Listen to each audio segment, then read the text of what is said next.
What's up, guys? What's up? You already know what today is. A little hard research, checking out things, trying different methods, but I think we got ourselves something here. It's real nice.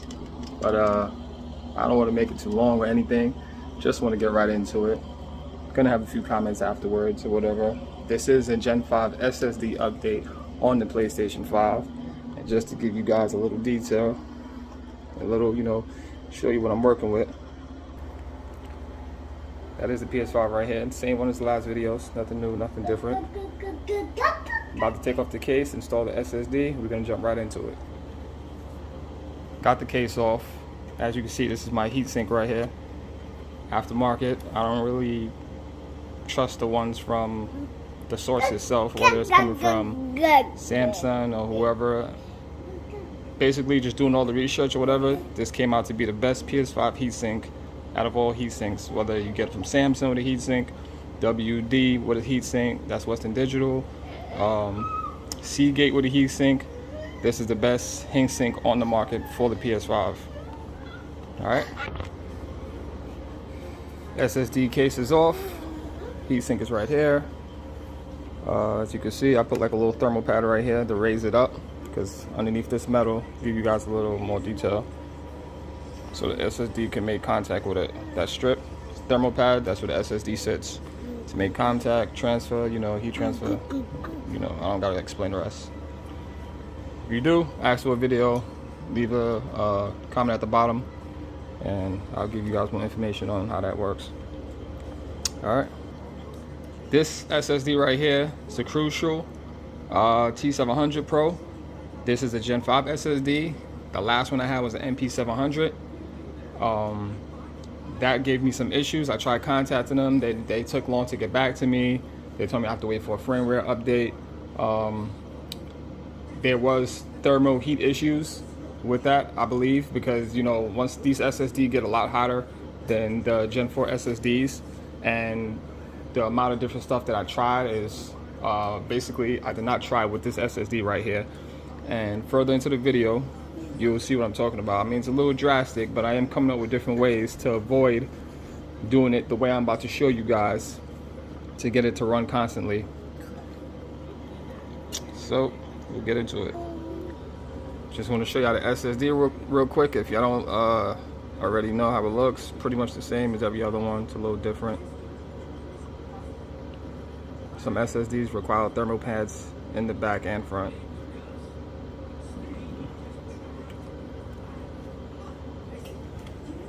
But put this in. Real simple.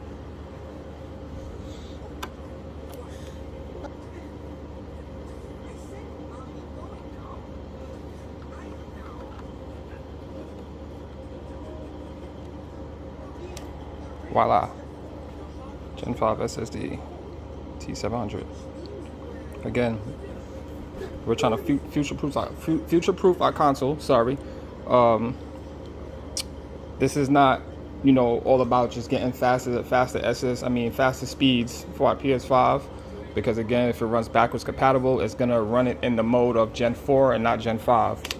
Again, what I believe is, I think, just off of the way technology is moving and the way these games are turning out to be, and I believe that the PS5 Pro that's going to probably be coming out, following the timeline of Sony sticks to PlayStation 4 Slim and Pro, like how they dropped it in 2016. PlayStation 4 came out in 2013. There's a 3-year gap right there.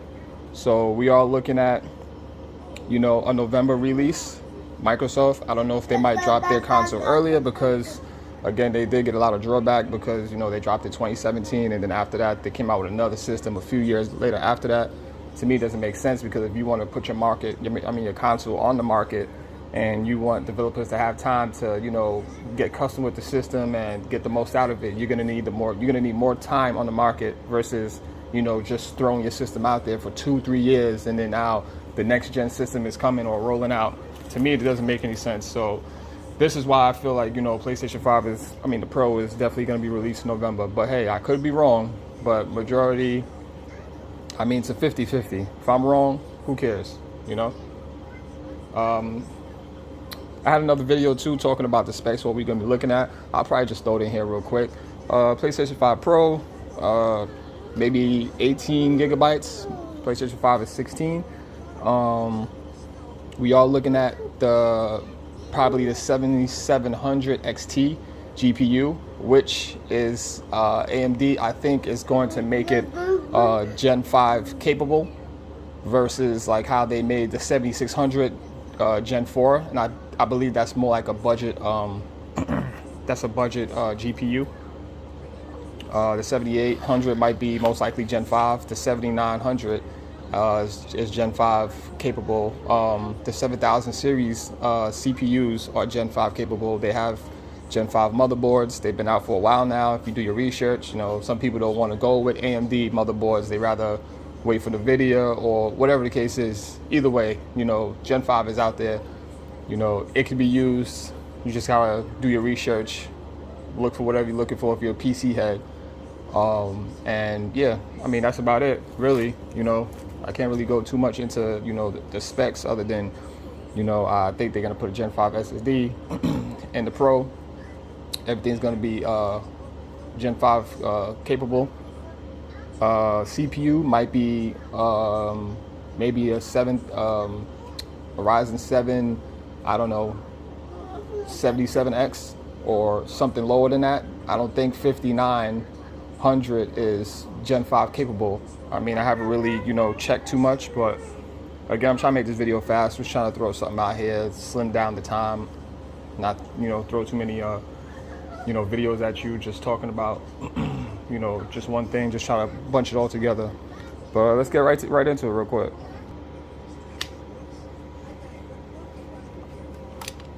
Well, actually, just to show you guys real quick, oh, it's not a Gen 5. It's not a Gen 5. You could have just swapped it out, guys. There you go, T700. For those, you know, extras out there.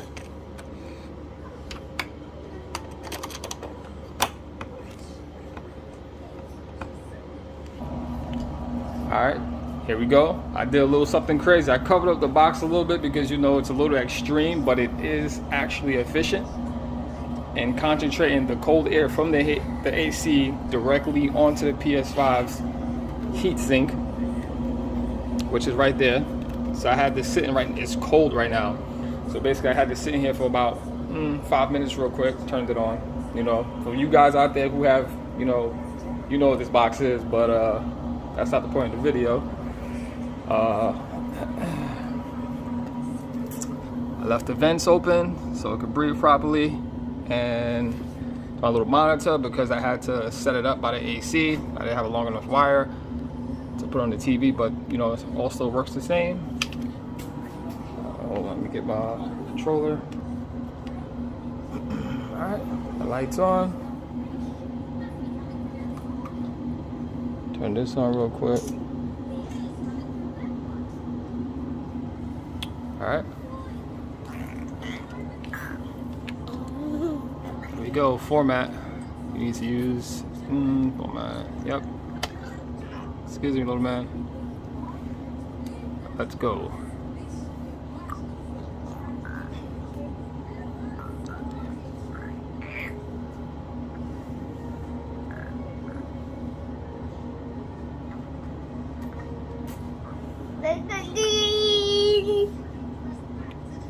Excuse me.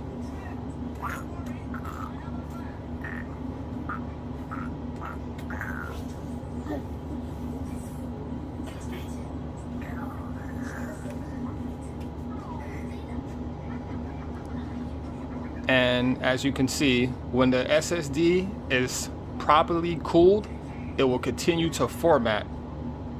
These SSDs, they begin to throttle and they shut down because of the extensive heat that it gives off. And being in a little console, which doesn't have, okay, what was this that we got? The read speeds of your M.dot is as follow. If you experience problems while playing games, installing M.dot storage, try installing it in console storage. So my read speeds are 3973. So basically the SSD, it formatted to the console but it gave me this error message which popped up, as you can read and see for yourself. The speeds are actually slower than of a Gen 4 SSD. And again, it's been on the AC for about 5 minutes before I actually turn the system on, and I have the heat, as you can see, is being directly slammed against the system. So it's cool. It can't overheat. It can't trigger throttle. It can't reset the system. Again, this also happens on PCs too. I don't know if whatever, you know, proper cooling they have, it's a little different for PC as well, because they have a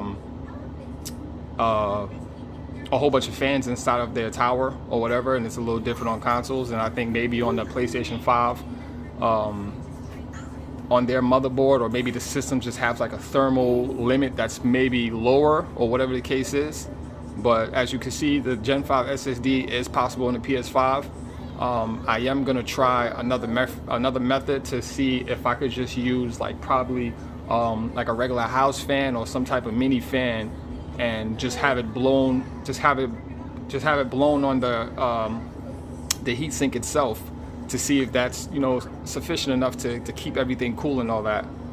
But as in for the speeds, I don't know if it's gonna change in actual game play, you know, loading. I'm gonna definitely do an upload since this went through. Has been formatted, changed, where your games are installed to go. Okay, good. All right. So we got all that situated, and obviously the Gen 5 SSD work, you know, which I had, you know, just a little feedback here and there, people that do their due diligence and, you know, homework, and just understanding the concept of how things actually work with the experience for PC, and people who's just not getting into it. And, you know, again, it's no hard feelings here. It's just a matter of just proving what is possible, and, you know, showing these guys that like to doubt you, and people, you know, everybody said, oh yeah, you know, it's not gonna work, and you didn't buy it because of that. You know, again, I bought it for the Pro. It wasn't for the speeds of the Gen 5 SSD, which I already was fully aware of. I was not going to get, because it's not compatible, because the SSD does not have PCI Gen 5.0 lanes on the motherboard in order for me to get those type of bandwidths from the SSD. So,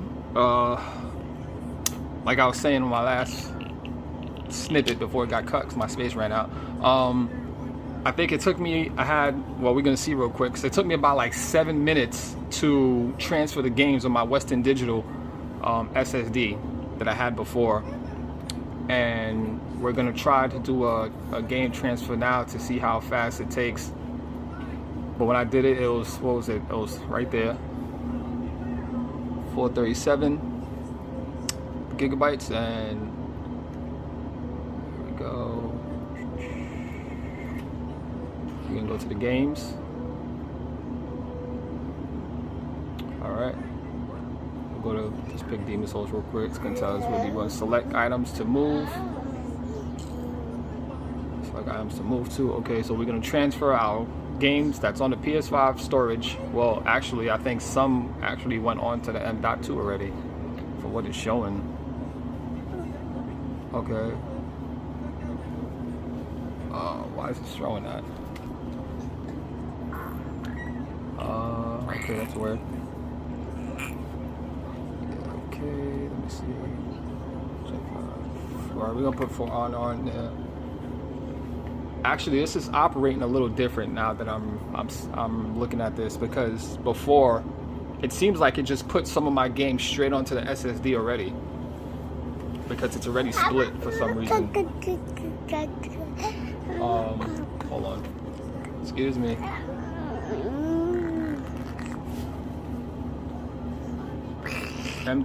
Okay, 1 terabyte. So it has no games on here. I mean, I don't know why it's showing that. Games and apps. Alright, I guess that's a total. Excuse me. Alright, either way, we'll just start it real quick. Move games, so we're gonna move all of these games over, or basically everything over that I could select to the Gen 5 SSD, which They said it wasn't possible to run on. So let's see what happens. Yep, that's 408 gigabytes. So now basically again, on the Western Digital drive, it took me about 6 seconds to do the transfer. Let's see how long this is gonna take. Okay, 66, 7, okay, right down to 6. It seems like it's pretty much the same. I'm not surprised because again, it is running in backwards compatible.